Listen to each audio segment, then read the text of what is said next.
Student student आज हम लोग साइंस के लेक्चर करेंगे। हम लोग जो साइंस का लेक्चर है, जो टैग लाइन है हम लोग वही है एग्जाम टाइम। और आज हम लोग साइंस के बारे में डिस्कशन करेंगे, जो इम्पोर्टेंट क्वेश्चन होंगे। और हम लोग आज जो डिस्कशन करेंगे साइंस में, इसको मैं पहले लिख देता हूँ, साइंस डीएलएड सेकंड सेमेस्टर। और इसमें हम लोग objective question, objective type question, सबसे पहले ऑब्जेक्टिव एंड शॉर्ट क्वेश्चन को देखेंगे। ओके, ऑब्जेक्टिव और शॉर्ट क्वेश्चन को देखेंगे, एक एक करके आराम से करेंगे, जितने भी क्वेश्चन इंपॉर्टेंट क्वेश्चन होंगे।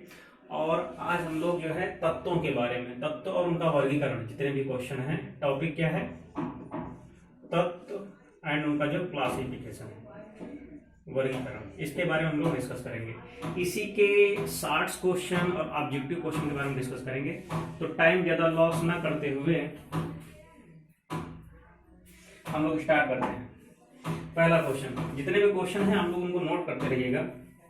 पहला क्वेश्चन है, ऑब्जेक्टिव ही है, लिखा हुआ परमाणु के नाभिक में होते हैं, परमाणु के नाभिक में होते हैं। क्या होते हैं, इनको हम लोग देखते हैं। होते हैं, पहला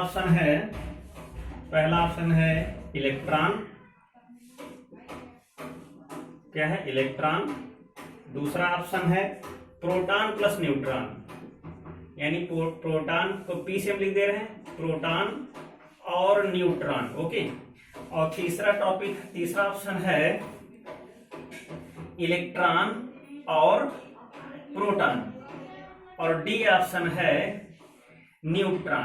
क्या है, ओनली न्यूट्रॉन। तो इस तरीके से देख सकते हैं परमाणु के नाभिक में क्या क्या होता है। तो एक स्ट्रक्चर अगर हम लोग बनाते हैं, तो इसका जो अगर कोई भी परमाणु है, इलेक्ट्रॉन है, सॉरी कोई भी अगर एटम है, परमाणु है, तो उसका जो न्यूक्लियस होगा, जो है उसका नाभिक जो होता है, उसमें कौन कौन से होते हैं, उसमें होते हैं P plus N. P plus N का मतलब होता है प्रोटॉन और न्यूट्रॉन दोनों होते हैं। तो यहाँ पे जो ऑप्शन हो जाएगा, बी वाला ऑप्शन सही हो जाएगा, यानी P and N, that is proton और न्यूट्रॉन। ओके, तो नेक्स्ट क्वेश्चन आगे देखते हैं। क्वेश्चन नंबर सेकंड में कह रहा है कि परमाणु का समस्त द्रव्यमान, दूसरा क्वेश्चन, परमाणु का समस्त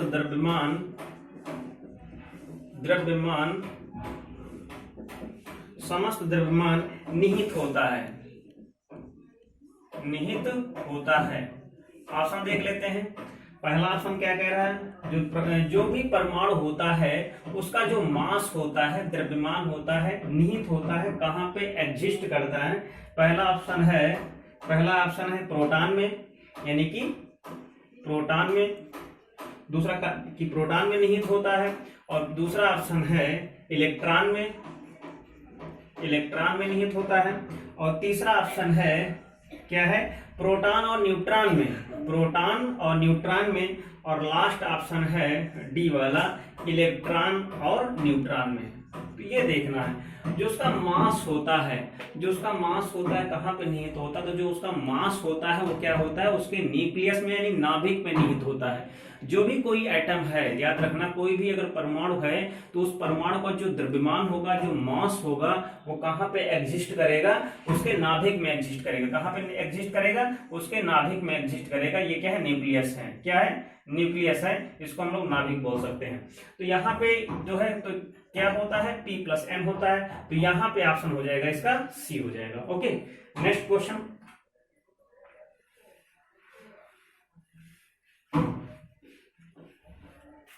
नेक्स्ट क्वेश्चन कह रहा है, एक क्वेश्चन बड़ा ही इंटरेस्टिंग क्वेश्चन है। इस क्वेश्चन से आप लोगों को बहुत सारे क्वेश्चन जो है मिल सकते हैं। क्या है क्वेश्चन, ये कह रहा है कि सोडियम, अगर कोई सोडियम यानी कि एलिमेंट है, तत्व है, क्या है, सोडियम। अब इसका कुछ दिया हुआ है, सोडियम का परमाणु संख्या दी हुई है। क्या दिया है, परमाणु संख्या दी हुई है। परमाणु संख्या कितनी दी है, 11 दी है। और भार दिया है, परमाणु भार दिया हुआ, कितना दिया हुआ, 23 दिया है। ओके, तो न्यूट्रॉनों जो है नाभिक में न्यूट्रॉनों की संख्या ज्ञात करनी है। नाभिक में न्यूट्रॉन कितने होंगे, तो नाभिक में न्यूट्रॉनों की संख्या कितनी होगी, न्यूट्रॉनों की संख्या। तो इसको हम इसके ऑप्शन तो लिखे हुए हैं क्वेश्चन में, लेकिन ऑप्शन को इतना माइंड नहीं करते हैं, हम इसको थोड़ा सा सॉल्व कर लेते हैं। अब एक्चुअली में होता क्या है, जो परमाणु भार जो दी है, तो यहाँ पे कोई भी अगर तत्व है उसका जो परमाणु भार जो होता है, परमाणु भार का फॉर्मूला यहाँ पे लगा देंगे। तो परमाणु भार बराबर होता है, क्या होता है, परमाणु क्रमांक यानी प्रोटॉनों की संख्या यानी कि P+N होता है। ओके, तो यहाँ से इसकी वैल्यू दी हुई है, किसी की भी वैल्यू, चाहे इसकी वैल्यू हो चाहे इसकी वैल्यू हो, 3 वैल्यूज दी हुई हैं, उनमें से किसी 2 की वैल्यू अगर पता है तो इसकी वैल्यू निकाल सकते हैं। तो यहाँ से इसकी वैल्यू कितनी दी है, 23 दी है। प्रोटॉन परमाणु क्रमांक जो है परमाणु संख्या यानी प्रोटॉनों की संख्या, तो कितनी दी हुई है, 11 दी है, n प्लस न्यूट्रॉनों की संख्या। तो यहाँ से न्यूट्रॉन अगर हम लोग निकालेंगे तो 23 - 11 हो जाएगा। तो यहाँ से कितना आ जाएगा, 12 आ जाएगा। 12 और 11 कितने होते हैं, 23 होते हैं। तो यहाँ से यानी कि न्यूट्रॉनों की संख्या कितनी आ जाएगी, तो न्यूट्रॉनों की संख्या कितनी हो जाएगी, 12 हो जाएगी। कोई भी कुछ भी दिया हुआ हो, अगर परमाणु क्रमांक दिया है, न्यूट्रॉनों की संख्या दी है, तो परमाणु भार उस कोई भी तत्व है उसका निकाल सकते हैं। आगे बढ़ते हैं। प्रोटॉन है क्या, अब एक क्वेश्चन आता है, प्रोटॉन क्या है।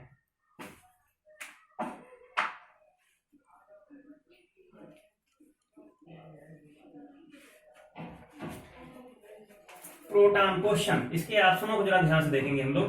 प्रोटॉन क्या है, प्रोटॉन क्या है, ऑप्शन देखते हैं तो उसी ऑप्शन से हम लोग निकाल सकते हैं। पहला क्या है, भारी हाइड्रोजन का नाभिक, ऑप्शन भारी हाइड्रोजन का नाभिक कोई भी है अगर, यानी जो प्रोटॉन है पहला कह रहा है कोई भी अगर हाइड्रोजन दिया है उसका नाभिक है। दूसरा क्या कह रहा है, बी में कह रहा है एक मौलिक कण है, जो परमाणु है प्रोटॉन है वो क्या है, एक फंडामेंटल पार्टिकल है, मौलिक कण है।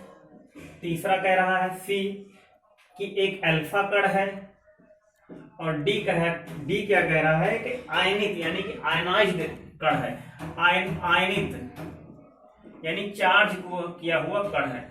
तो यहाँ पे जितने भी होते हैं इनको बात दिमाग से आप लोग याद कर लीजिएगा। एक होता है इलेक्ट्रॉन, एक होता है प्रोटॉन, और एक होता है न्यूट्रॉन। ओके, ये जितने भी हैं ये सब के सब क्या है, मौलिक कण है, मतलब फंडामेंटल कण है। ये सब के सब क्या है, फंडामेंटल कण है। तो इसके अभी अगर आता है तो यहाँ पे हो जाएगा टी, यहाँ पे हो जाएगा आर, और यहाँ पे हो जाएगा सी। तो यहाँ से देख सकते हैं कि इलेक्ट्रॉन की खोज जो है थॉमसन ने की हुई थी, प्रोटॉन की खोज रदरफोर्ड ने की हुई थी, न्यूट्रॉन की खोज चैडविक ने की थी। तो इस तरीके से हम लोग देख भी सकते हैं कि इनकी खोज किसने की हुई थी। हो सकता है एक आधा क्वेश्चन अगर इससे पूछे तो पॉसिबिलिटी बनती है कि इस चैप्टर से कि यानी जो भी फंडामेंटल पार्टिकल्स हैं उनके जो है डिस्कवर यानी जो है डिस्कवर कौन कौन थे, किसने उसकी डिस्कवरी की हुई थी, किसने सर्च किया हुआ था। तो यहाँ से खोजकर्ता के नाम भी पता कर सकते हैं। आगे बढ़ते हैं, नेक्स्ट क्वेश्चन काफी इंटरेस्टिंग क्वेश्चन है। अब यहाँ पे क्वेश्चन ये दिया हुआ है, सुन लीजिएगा। किसी तत्व के दो समस्थानिक एक आया है, क्या आया है, एक समस्थानिक का यानी कि डिस्कशन हुआ है। तो एक दो चीजें होती हैं, अगर कोई भी कण है तो उस कण के यानी कोई भी परमाणु है, कोई भी परमाणु है, एटम है, कोई भी अगर एटम है, ये कोई परमाणु है, तो उस परमाणु को जो है, परमाणु में दो चीजें एग्जिस्ट करती हैं। एक क्या होता है, एक समस्थानिक होता है। क्या होता है, एक समस्थानिक होता है और एक होता संभारिक होता है। एक समस्थानिक होता है, एक संभारिक होता है। अब यहाँ पे क्या है कि अगर कोई भी, ये कोई एक परमाणु है, क्या है, एक परमाणु है, इसकी परमाणु संख्या कुछ दी हुई है, कुछ इसकी परमाणु संख्या दी हुई है, और कुछ इसकी जो है दी हुई है प्रोटॉनों की संख्या दी हुई है। मान लेते कुछ भी दिया हुआ है, यहाँ पे इसको हम मान लेते हैं ए मान लिया, ठीक।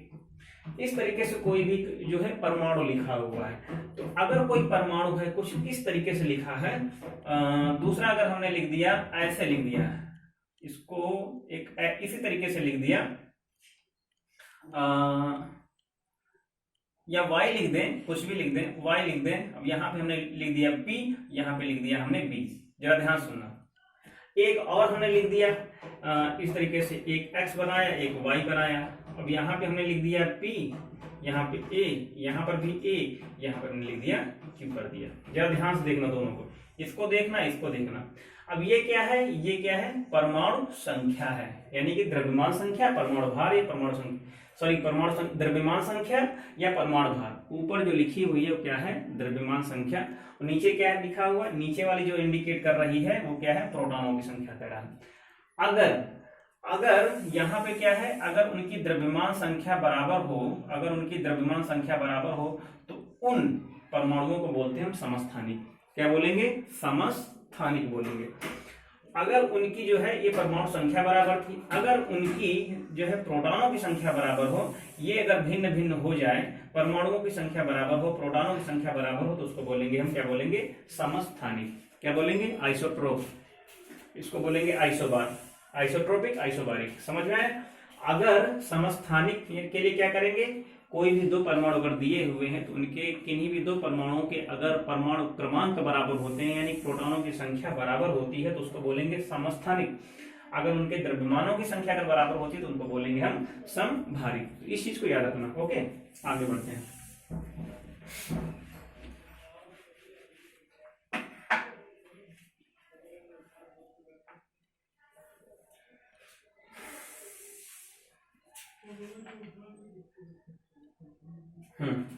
अब यहाँ पे एक चीज आती है, एक क्वेश्चन है, उस क्वेश्चन को मैं क्वेश्चन लिखता हूँ, फिर उसको क्या है एक्सप्लेन करता हूँ। लिखा हुआ रासायनिक अभिक्रिया, क्वेश्चन को नोट कर लीजिएगा। रासायनिक अभिक्रिया यानी कि केमिकल रिएक्शन में भाग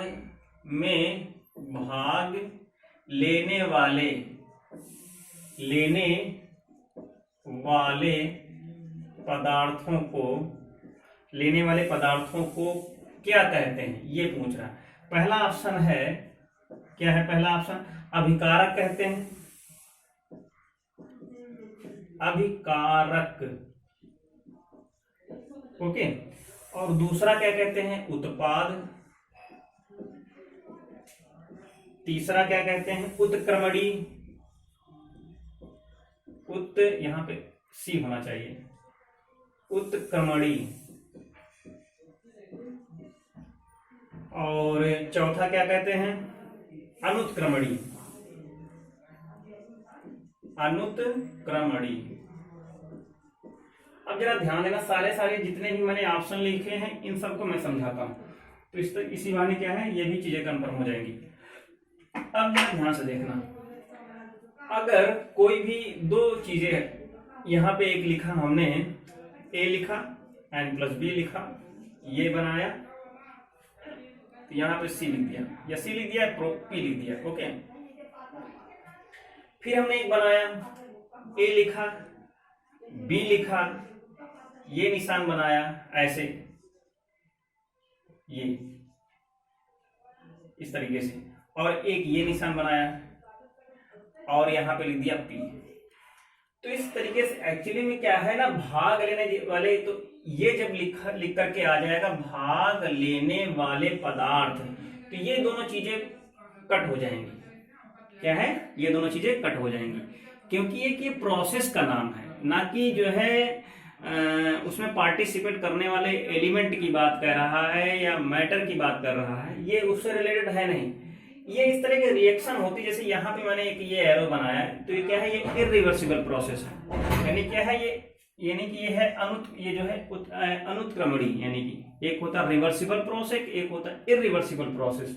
तो उसमें क्या है, रिवर्सिबल का मतलब ये है कि अगर बर्फ जम गई है तो क्या है, वो फिर से पानी बदल जाएगी, तो वो है रिवर्सिबल प्रोसेस है। क्या है, रिवर्सिबल प्रोसेस है।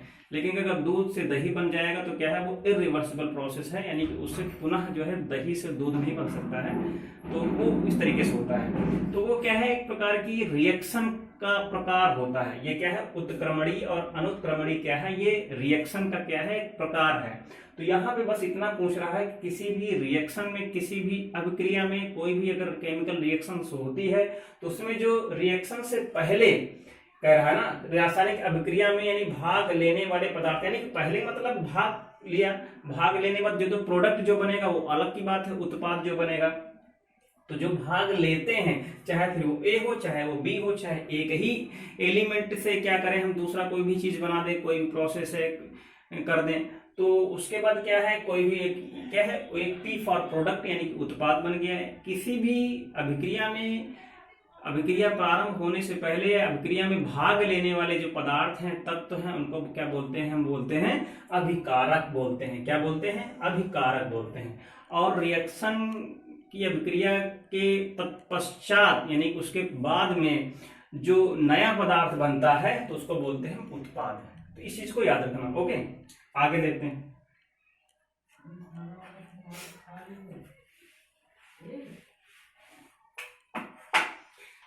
एक ही बहुत इंटरेस्टिंग क्वेश्चन है।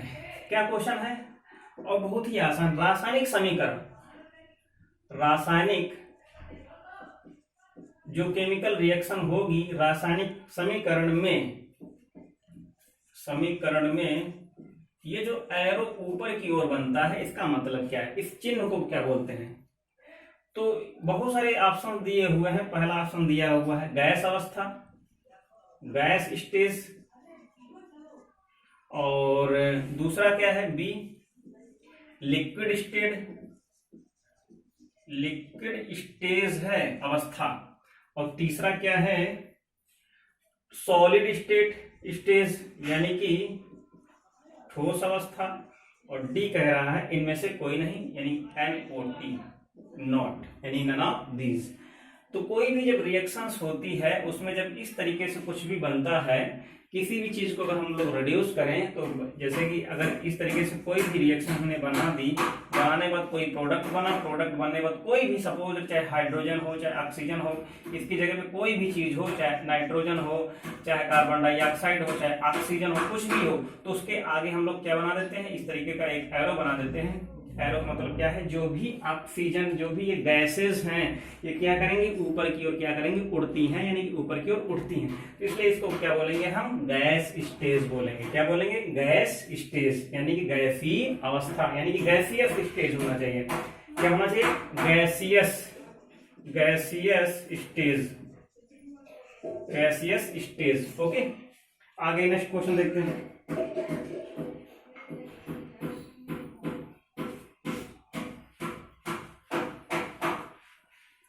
और अभी हमने बताया ही है, इसको, इस एरो को क्या बोलते हैं, आधा ऊपर आधा नीचे, तो इसको हम बोलते हैं उत्क्रमणीय अवस्था। ओके, उत्क्रमणीय, इसको इंग्लिश में बोलते हैं रिवर्सिबल।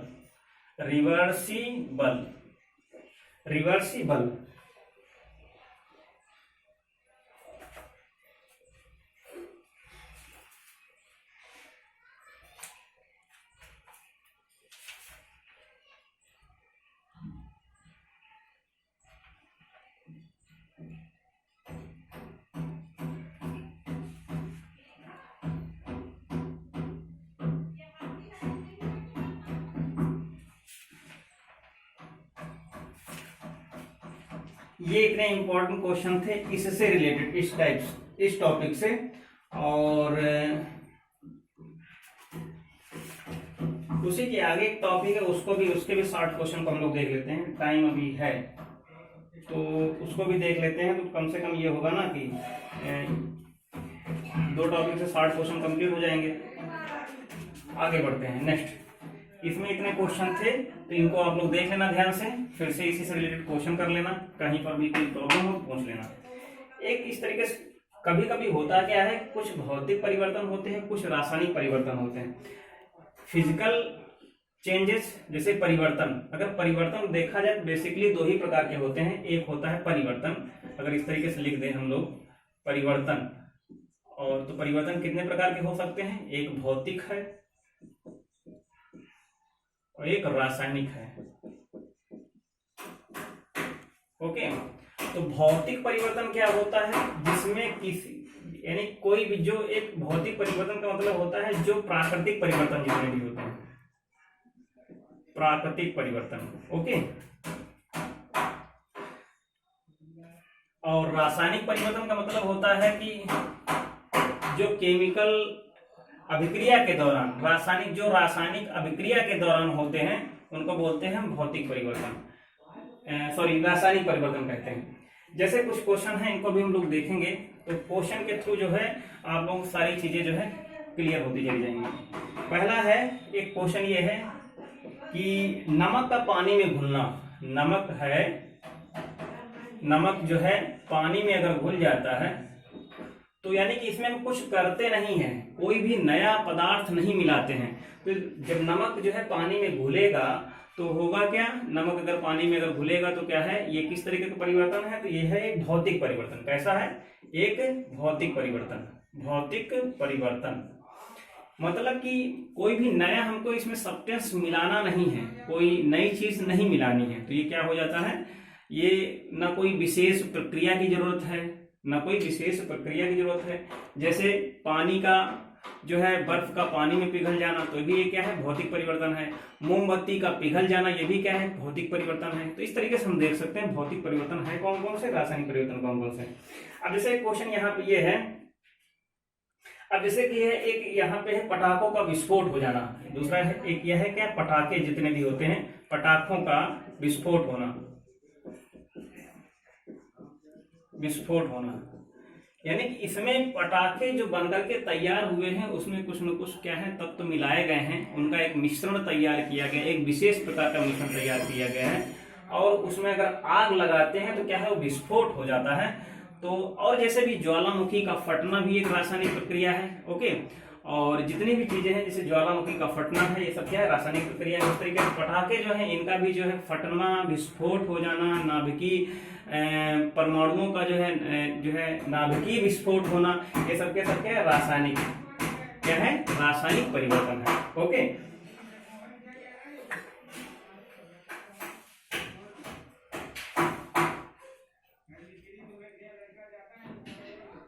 एक और क्वेश्चन है इसी में ही है, क्या है, जैसे चाक और कांच के गिलास का टूटना। जैसे चाक है और है कांच का गिलास है, या कांच ही लिख देते हैं, कांच से बनी जितनी भी चीजें। चाक है, चाक को क्या किया हमने, ऊपर से छोड़ दिया। जैसे कि ये मार्कर है, मार्कर की तरह जगह पे अगर चाक होती, छोड़ दिया, छोड़ने के बाद क्या है, वो किसी चीज से टकराया और टकराने के बाद टूट गया। तो इसका टूटना और इसका भी टूटना, ये कैसा है, इसमें कोई विशेष प्रकार का हमने कोई तत्व नहीं मिलाया, ना कोई विशेष प्रकार की हमने कोई प्रोसेस की है, अभिक्रिया की है। क्या है, ग्लास कांच का टूट गया, छूट गया, टूट गया। तो ये किस तरह का परिवर्तन है, ये भी एक भौतिक परिवर्तन ही है। ओके, ये भी क्या है, एक प्रकार का भौतिक परिवर्तन है। इसको तोड़ने के लिए हमने कोई केमिकल प्रोसेस नहीं अपनाई, हमने इसमें कोई नया पदार्थ नहीं मिलाया कि इसमें हम कोई नया पदार्थ मिला दें टूट जाएगा। उस तरीके का चाक में भी क्या है, खड़िया है तो क्या है, वो हाथ से छूटी, कहीं से गिरी और गिर करके है टूट गई, तो क्या है, वो है क्या है, एक भौतिक परिवर्तन है। ओके, आगे बढ़ते हैं। अब यहाँ पे आया बीजों का अंकुरित होना। बीजों का अंकुरित होना, अगर कोई बीज है, बीज जो सीड्स होते हैं, बीजों का अंकुरित होना, बीजों का अंकुरण जो है वो क्या है, वो एक रासायनिक प्रक्रिया है। कैसा है, रासायनिक और जैविक दोनों है। जैसे हम लोगों की वृद्धि जो होती है वो क्या है, वो जैविक परिवर्तन है, भौतिक परिवर्तन नहीं है। वो क्या है, एक रासायनिक परिवर्तन के साथ साथ क्या है, हम लोग जो वृद्धि होती है वो क्या है, वो जैविक परिवर्तन है। तो वहां पे क्या है, ये बीजों का परिवर्तन भी क्या है, अगर जैविक और रासायनिक दोनों चीजें आती है तो क्या हो जाएगा। वैसे बीज जो भी है, जितने भी प्लांटेशन से रिलेटेड है, तो वहां पे जैविक नहीं होता है, वहां पे ज्यादातर क्या है, रासायनिक परिवर्तन ही होता है। रासायनिक परिवर्तन का मतलब होता है जैसे जो सीड्स होंगे जमीन के अंदर डाले जाएंगे तो क्या है, नमी और दाब और उष्मा यानी गर्माहट, इन तीनों जो है प्रक्रियाएं जब उसके साथ घटित होती हैं, उसके साथ होती हैं, जमीन के अंदर बीज डाला जाता है, उस पर दबाव बनता है, और दबाव होने के बाद जो है उष्मी अपघटन के थ्रू जो है क्या है, उसमें जो है अंकुरण होता है। अंकुरित होने के बाद जो भी उसका जो है जो नीचे वाला जो अंकुरित भाग है ऊपर की ओर आता है, और सब कुछ मिलता है सूर्य की प्रकाश की उपस्थिति में, क्लोरोफिल वगैरह और फोटोसिंथेसिस प्रोसेस के थ्रू क्या होता है, इसकी वृद्धि होती है। भोजन का निर्माण होगा तो वृद्धि होना स्वाभाविक है। तो इस तरीके से देख सकते हैं।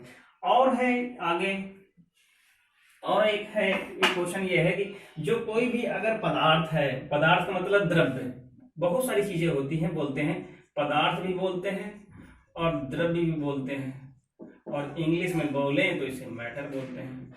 क्या बोलते हैं? मैटर, पदार्थ या मैटर।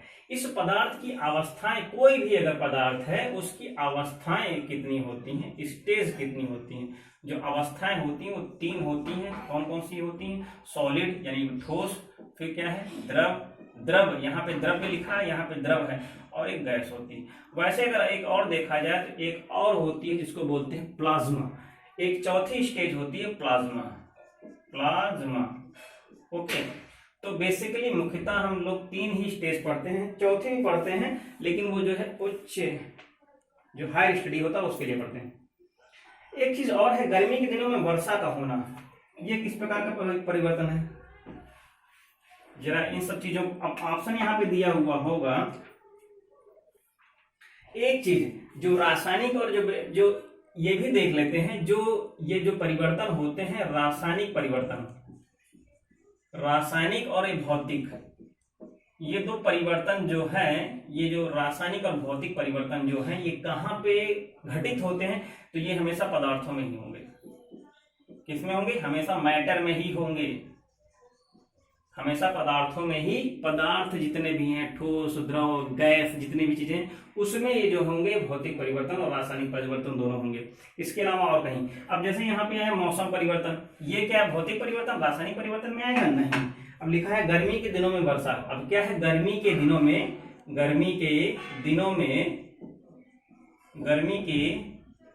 में अगर वर्षा हो रही है, वर्षा होती ही है, गर्मी के दिनों में जो वर्षा होती है वो क्या हुआ? यहाँ पे क्या है? गर्मी, कोई भी है, अगर इस तरीके से अगर हम लोग देखें तो अलग अलग, जैसे कि यहाँ पे गर्मी आ गई, फिर ठंडी आ गई, शीत ऋतु, ठंडी, बसंत ऋतु, इस तरीके से बसंत ऋतु। अब यहाँ पे गर्मी आई, गर्मी में क्या है? बारिश होना शुरू हो गई, इस तरीके से बादल बन गए ये। अब यहाँ पे फिर से एक प्रोसेस होने के बाद फिर से गर्मी आएगी, फिर से वही बादल बनेंगे, मानसून आएगा, फिर से होगा। बार बार हर साल ऐसे ही होता रहेगा, यानी कि बारिश होती रहेगी। कब? गर्मी में, मैक्सिमम टाइम। ओके, तो इस तरह का जो परिवर्तन होता रहता है, यानी कौन सा परिवर्तन है? तो क्या है? वर्षा। गर्मी के दिनों में वर्षा का होना, इसको बोलते हैं आवर्ती परिवर्तन। क्या बोलेंगे? आवर्ती परिवर्तन। तो इसको देख लेना। कुछ मंद परिवर्तन होते हैं, कुछ तेज परिवर्तन होते हैं। तो मंद में मंद, तेज में तेज। ओके, इसको बहुत ज्यादा देखने की जरूरत नहीं है।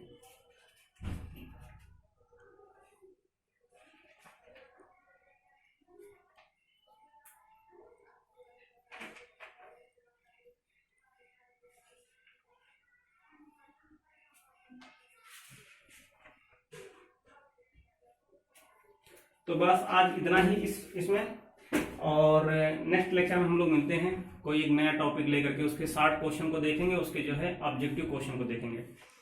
तो ये क्वेश्चन देख लेना। आई होप इसमें से अगर कुछ आता है तो हो सकता है एग्जाम में आ जाए। और भी सारे लेक्चर मैक्सिमम जो है अप टू हम लोग क्या करेंगे, 7-8 इसमें भी लेक्चर कर लेंगे। तो लगभग आज 17 तारीख है, तो वही है कि लास्ट अक्टूबर तो जो है पूरा जो है सिलेबस का जो है रिवीजन हो जाएगा, और आप लोग जो है बिना किसी डाउट के, बिना किसी डर के एग्ज़ाम दे सकते हैं।